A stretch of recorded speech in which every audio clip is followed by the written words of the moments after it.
Hello, I'm David Ellenstein, Artistic Director at North Coast Repertory Theater. Thank you for joining us today for Theater Conversations. If you enjoy watching these, please click like, subscribe, and share. It's free to do, and it helps us get more visibility for these videos. Thank you. I feel I'm as corny as Kansas in August. I'm as normal as blueberry pie. No more a smart little girl with no heart. I have found me a wonderful guy. I am in a conventional dinner with a conventional star in my eye. And you will note there's a lump in my throat when I speak of that wonderful guy. Hello and welcome to Theater Conversations. Thanks for tuning in today.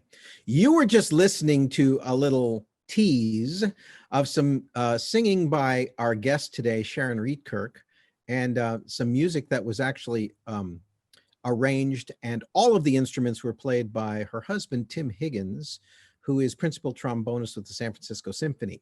So at the end of our interview today, there are actually 3 tracks that Sharon and Tim have created for us to listen to, which you might really, really enjoy. I highly recommend you listen. There will also be links attached to this email. If you look on our Theater Conversations page, they will be there and you can, at your leisure, listen to them. So really, I highly encourage it because they're really good. Sharon is a amazing singer and Tim is an amazing player. So you will really enjoy them, I think. Hi, Sharon. Hi, David. I'm so happy to talk to you. Oh, same here. So I always say one of my favorite things about doing what I do is the people I get to meet, the people that I get to work with who are so talented and amazing, and then how they become friends and part of my life. And that's the best part of this business. Have you had experiences like that? Of course I have. It's one of the joys of what we do. We get to collect people with each project. And I had an actor friend of mine say once, you're lucky if you take one person away from each project. And it's really held true. Sometimes there's just really singular, special people that stay with you. And so you and Christopher and a lot of the people at North Coast Rep, I count among them. Well, since you've done 3 shows here, you get at least 3 people, right? Good. So North Coast Rep audiences will remember you first from Gunmetal Blues, Yeah. where you played Everything, all the women. Yeah. You were amazing. Oh, And then The Illusion, mm-hmm. where you played the same woman in 3 very different ways and 3 very different styles, right? Yeah. And then How the Other Half Loves, where you were the woman who had the cheating husband, some guy we know, right? Chris Williams played that. And that was the Alan Acorn comedy. But Yeah. I love how you got here. So one of the directors that worked for us a lot was Rick Seamus. Rick Seamus directed a lot of our musical hit shows in the past. And he used to always say to me, oh, there's this amazing singer actor up in the Bay Area, Sharon Rietkerk. I really want to get her. And I'd be, I don't know who she is. You go, oh, well, and then we check and you weren't available. So we didn't even look at it. And it would happen again. It would happen again. It would happen again. So then eventually for a show that Rick was not directing, you were available and you came down and did Gunmetal Blues and the whole theater fell in love with you. Lucky me. And so you've been back a couple times, but it's funny how these things work out and how relationships happen. Yeah. I also want to say that there's another show that you did in San Diego. I think you've only done one other show in San Diego besides the 3 here. Yeah. And that was which? Sense and Sensibility, Jane Austen's Sense and Sensibility, adapted by Paul Gordon down at the Old Globe Theater. And you were the older sister, right? Yeah, Eleanor Dashwood. Yeah, one of the leading roles, and you were great.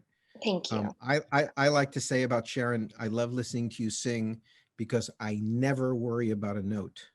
Because you're always, no, I'm serious, because you are dead in the center of every note, and it's like so fun to listen to. Oh, thank you. So how'd you get into it? How'd you get into doing this? I always sang growing up, running around the house, and my parents definitely encouraged it by way of not poking at me to do it.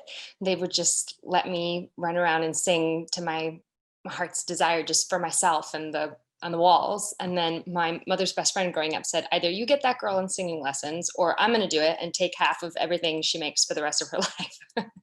Little did she know that there's, unless you're a giant star, there's not a lot of money in singing. But my mom enrolled me in voice lessons, and I had such good luck to walk in the door of an amazing voice teacher with incredible technique. And she taught me everything I know. And that was that. I just wanted What was her name? Her name is Mariana Giordano. Okay. Yeah. And she still teaches. She's actually down in Southern California, which is where I grew up. And I went to UC Irvine, and she lives in Irvine. So I studied with her all through college still. And I owe her everything. She's amazing. So you were primarily a music major? In college, I studied acting. So I have a drama was the technical major, but I had honors in musical theater. So I think I already know this answer to this question, even though I haven't asked it. Were you an introvert or an extrovert growing up?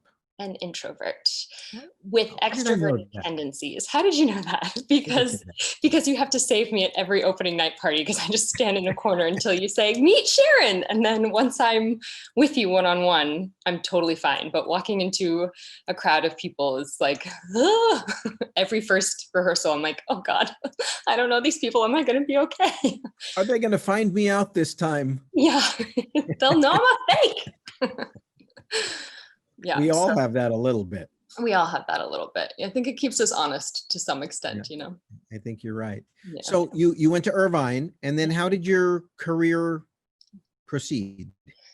Well, probably because of my introverted tendencies. I graduated and I felt such immense pressure to be successful and, move to New York and book a Broadway show right away that I'm also a little bit defiant. So I booked a one-way ticket to France instead and enrolled in a school in France and studied French literature and art history, and gave it up for a while because I was too scared to walk into an audition room and fail. And so I stopped acting for several years. And then one thing led to another, and circumstances brought me up to San Francisco, and nobody knew me here. I was completely anonymous. So I thought, well, I might as well try. So I just signed up for an audition for a production of Iolanthe by Gilbert and Sullivan. And I booked the ingenue role, and then there was no going back. I've been doing it professionally ever since. Which theater was that at? It was with Lamplighters Musical Theater. They're a Gilbert and Sullivan troupe up here. And then you've worked at most of the theaters around the Bay Area, and a number of them numerous times, right? Yeah, there's some still that I haven't worked for, which there's a ton of theaters up here, which is really great. But I've been fortunate enough to have great relationships at several of them where I've been pretty booked solid. So, but there are some that I still really want to work for, and I'm hoping that most of them pull through, through this pandemic. So fingers crossed, everybody, stays open. We'll see. But yeah, I've worked at TheaterWorks up here a lot in Silicon Valley. They've been so good to me. And there's a company called Center Rep that's out in Walnut Creek. I've worked with them a bunch, and a couple in the city. And I've been really fortunate to work with some great people. That's great. So the first show you did here was Gunmetal Blues. Yeah. How that came about, and then what was that show like, and what do you remember about it, and what was hard about it? What was fun about it? I think what was fun about it was what exactly was hard about it. Specifically that was the first time I had played multiple characters in a production where they weren't ensemble members, where you come out and say one line in The Music Man, and then you run off stage, and then you're somebody else in the ensemble. All of the roles in that show are so specific, and the through line is threaded so mysteriously but so tightly that a lot was riding on all the roles that I played. So it was pretty intimidating, having to play a homeless woman and a young ingenue and a drunk nightclub singer. But that also made it so fun, because you really had to push yourself to find nuances in all of them and just be really brave to make big, bold choices and put yourself out there so completely as an actor. Yeah. Yeah. And then I saw you in Sense and Sensibility, which you'd actually first done in Chicago. Is that right? Correct. Yeah. Chicago Shakespeare.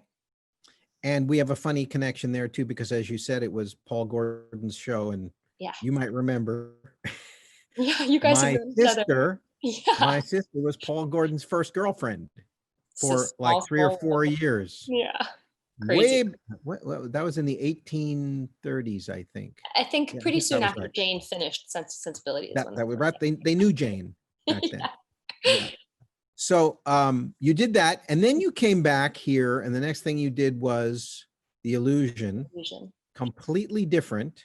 Yeah. So have you done much classical theater? Because it's a Tony Kushner adaptation of a Corneille play, of Yeah.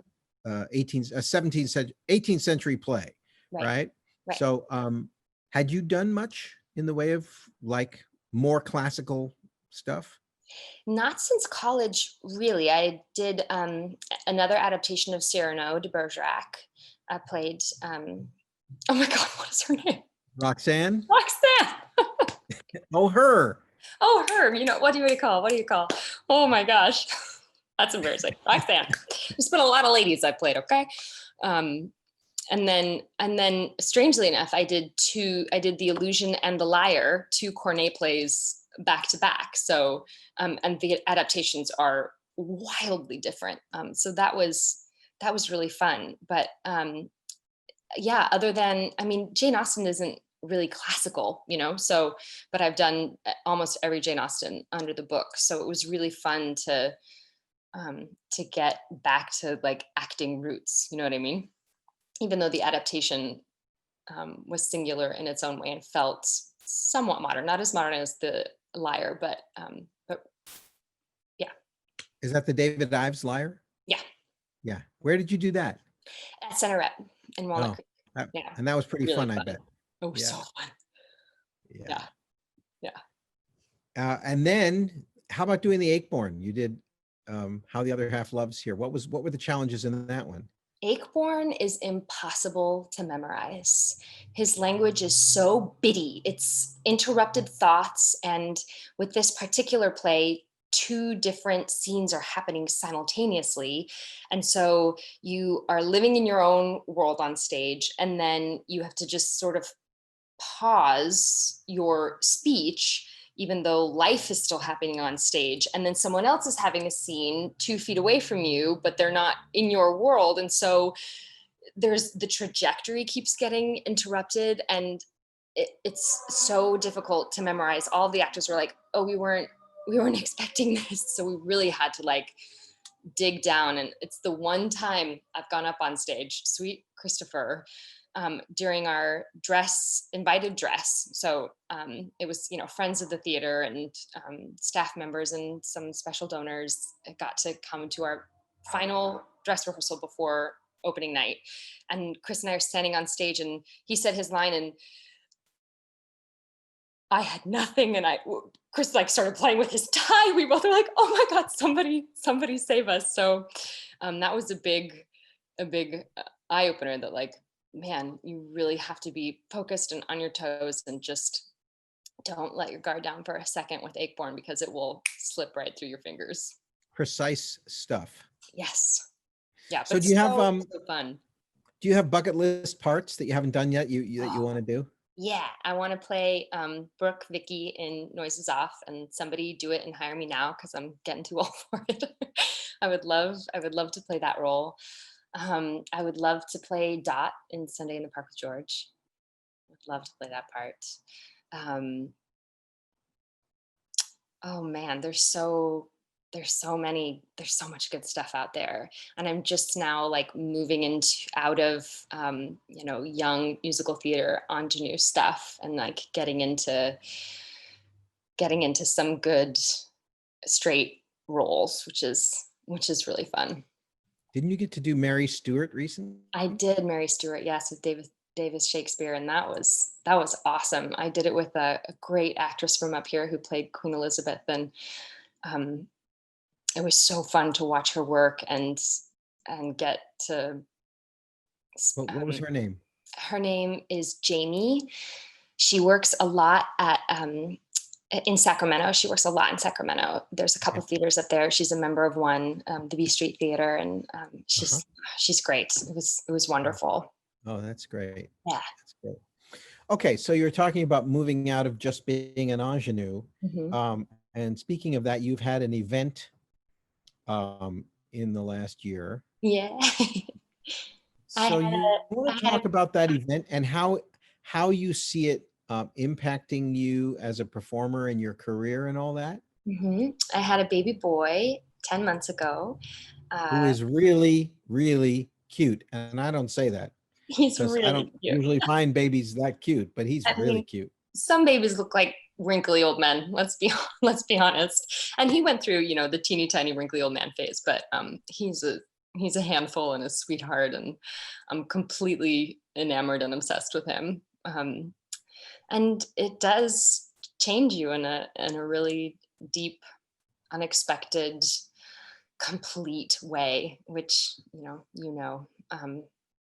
being a dad. So it's really special. It adds such perspective to your life and depth to your life, and everything matters a little bit more. So the work I do, I think, consequently will matter more. And when I choose to work, it will be because the work is good enough to want to be away from him, especially when he's a little tiny guy. It matters going back to work, but also I want him to see his parents as artists doing something not only that they love and feel called to do, but also that brings joy to other people's lives. I've heard some people trying to put our work into perspective, say like, well, you're not curing cancer, which is so true, but we are providing a place of respite for those who are curing cancer, who come home from a long day of work doing intense things, and they sit down and listen to my husband play, and they get to relax into that, or they come and listen to actors make jokes or tell stories on stage, and they get to release into that. And I think that work is important, and I hope, my son's name is Finn, I hope Finn sees that with our commitment to it. That's great. I remember coming to the realization after I had kids, because I've always been a very committed artist in my life for my whole life. Yeah. And it mattered greatly to me, the world that I was impacting, in the world that I lived in. Yeah. But it changed when I thought about it being the world that my child was living in. Yeah. And suddenly it got bigger. Suddenly Yeah. it became not just about me anymore, but suddenly about other generations. Yes. And that I had a connection to. And I think my work got better because of it. How could it not? You have another layer to you, and we are the work.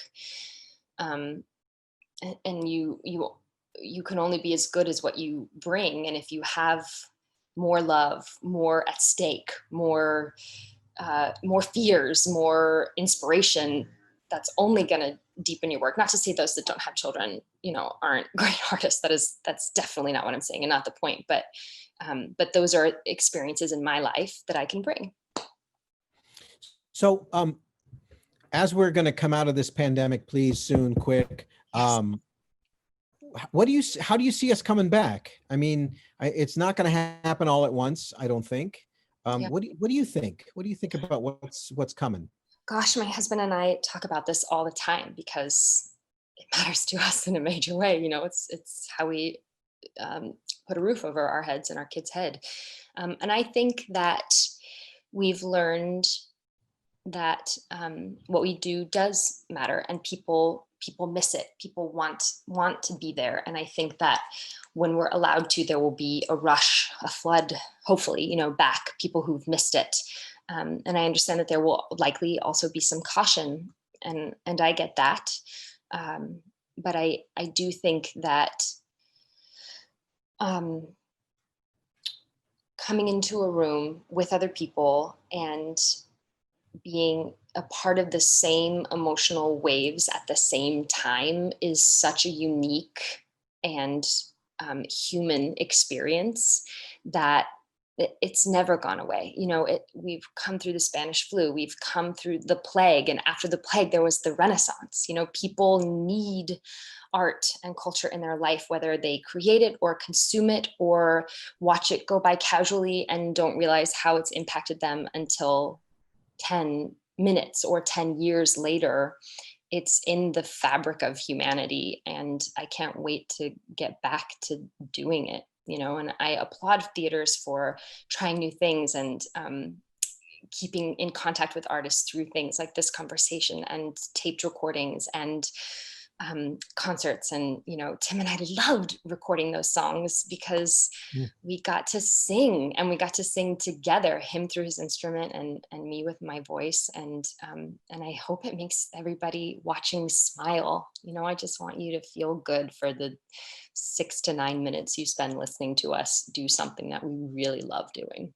Yeah, I highly encourage everybody to listen after this, because they're really fun, and you guys really did a great job putting them together. What are you longing for the most? What do you want your first play back to be? Do you want it to be a musical? Do you want it to be a straight play, or you just don't care? You just want to get back to work? Part of me, just wants to get back to work, but I also want to do good work, but as an actor who doesn't direct or program seasons, I rarely think about what specifically do I want to do, because it's not really up to me. I just get to audition for the things people ask me for. Like, will you audition for this? Yes, absolutely, I will, if it makes sense to. So honestly, I just want to get back to it. I really miss it. So on a somewhat personal note, so your parents live nearby here, not too far from where we are in Southern California, and they have a organic farm. Is that correct? That's true. Yeah. I have gotten to eat some of the best eggs I've ever eaten, with those really yellow yolks from those fresh eggs, and gotten was it blood oranges? I think you brought. Yeah, they got a little blood orange grove. Yeah, and do you spend much time there? Do you get to visit with, I mean, COVID makes it tough. Yes. Prior to COVID, do you get to spend much time there? And is there part of you that goes, maybe this life is a little more calm, and does that appeal to you, or would you just miss performing too much? So I have tried to break up with performing 1,000 times in my life because it's really stressful. You're always on the hunt for a job. I take the work really seriously and put pressure on myself to be great, because I think that everybody deserves to watch somebody great. And if you're going to pay to come and sit in a theater, I should be doing all I can to make you happy that you came, So there are times where I'm like, man, this is a lot. I should have been an accountant. But I also grew up the daughter of farmers, and they put in 14-hour days and worked their tails off the entire time I was growing up to put food on the table for us. It seems idyllic, but it is hard. It is hard work. And I've got the gardening bug from my dad. So I've got a garden, and my kitchen, Tim is very patient with me. My kitchen is covered in seed trays right now. I just started a bunch of seed trays for the spring. So it smells like potting soil in our kitchen. So I do love it, but it's a lot of hard work. And, Tim and I had conversations. If everything closes, what are we going to do? And I was like, well, I could be a cut flower farmer, but it would be an equally hard life. Yeah. Well, it is always a pleasure to talk to you and have you. And the biggest pleasure is having you here doing a show, because you're so talented and so sweet as a human being. And I value you in both ways. And so thank you for doing this today and sharing a little bit about yourself with North Coast Reps audience. And I hope I see you very soon. Oh, me too. And I hope when we do, we'll be vaccinated and I can give you a big hug. That would be great. That would be great. Okay, so now get ready to hear some great singing and great trombone playing. And tell me the instrumentation again that Tim used for this, because I listened to it. I didn't realize what all the instruments were until you just told me before we did this talk. Yeah, so my husband played, he recorded multiple tracks on top of each other to create a full accompaniment for me to sing along with. And he played everything from the bass trombone, tenor trombone, alto trombone. So he was playing in harmony with himself for you guys. So it's basically 3 trombones. It's basically 3 trombones. Yeah, I don't think he played the euphonium or bass trumpet. I don't know. The man's got a lot of instruments downstairs. Okay. All right, Sharon, take care, and I'll see you soon. Thank you so much for doing this. Oh, it's my pleasure. I can't wait to see you all again soon in the theater. Okay, great. Bye. Bye.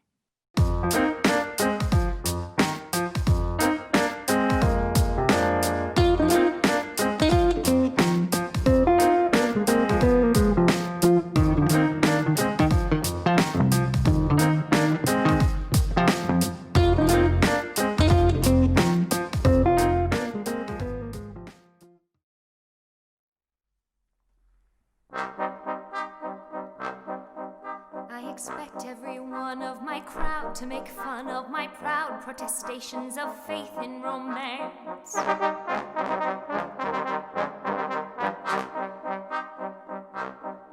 And they'll say I'm naive as a babe to believe any fable I hear from a person in pants.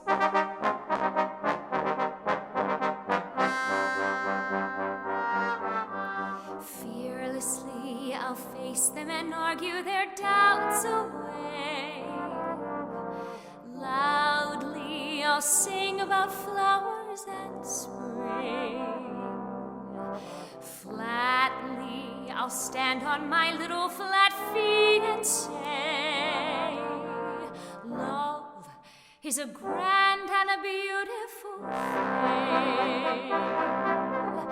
I'm not ashamed to reveal the world-famous feeling I feel. I'm as corny as Kansas in August. I'm as normal as blueberry pie. No more a smart little girl with no heart. I have found me a wonderful guy. I am in a conventional dinner with a conventional star in my eye. And you will note there's a lump in my throat when I speak of that wonderful guy. I'm as tried and as gay as a daisy in May, a cliche coming true. I'm bromidic and bright as a moon-happy night, pouring light on the dew. I'm as corny as Kansas in August, high as a flag on the 4th of July. If you'll excuse an expression I use, I'm in love, I'm in love, I'm in love, I'm in love, I'm in love with a wonderful guy.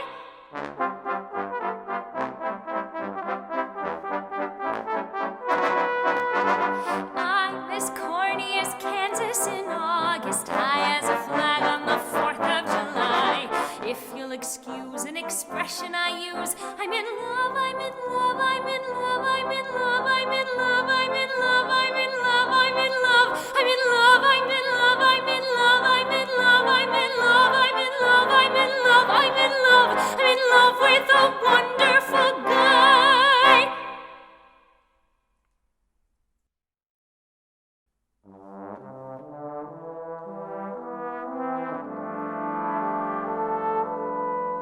It's not the pale moon that excites me,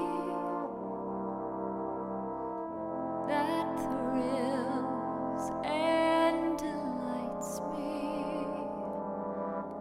Oh no, it's just the nearness of you.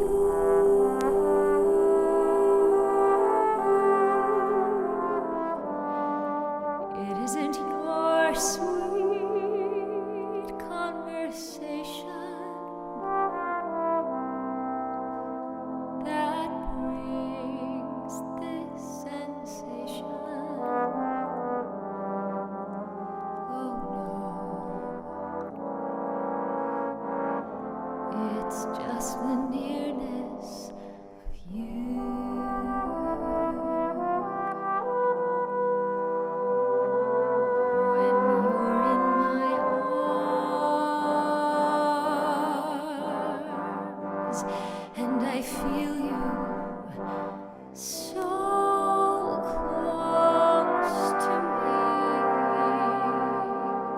All my wildest dreams came true.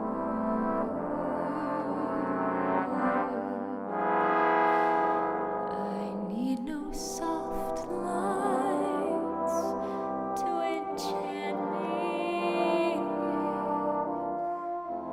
If you would only grant me the right to hold you ever so tight,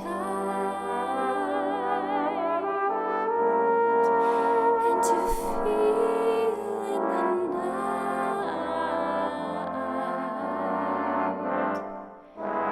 the nearness of you.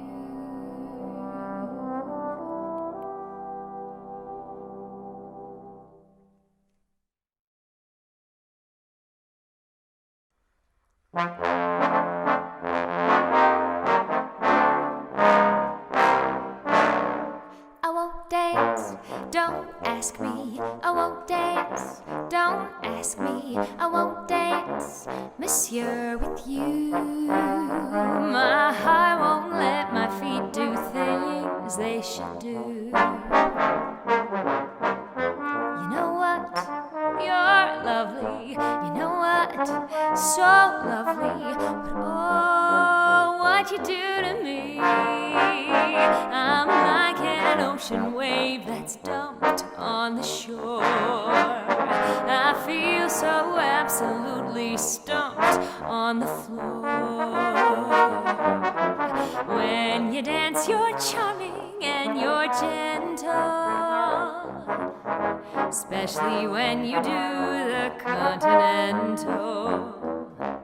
But this feeling isn't purely mental. For heaven rest us, I'm not asbestos, and that's why I won't dance. Why should I? I won't dance. How could I? I won't dance, monsieur, with you. I know that music leads the way to romance. So if I hold you in my arms, I won't dance.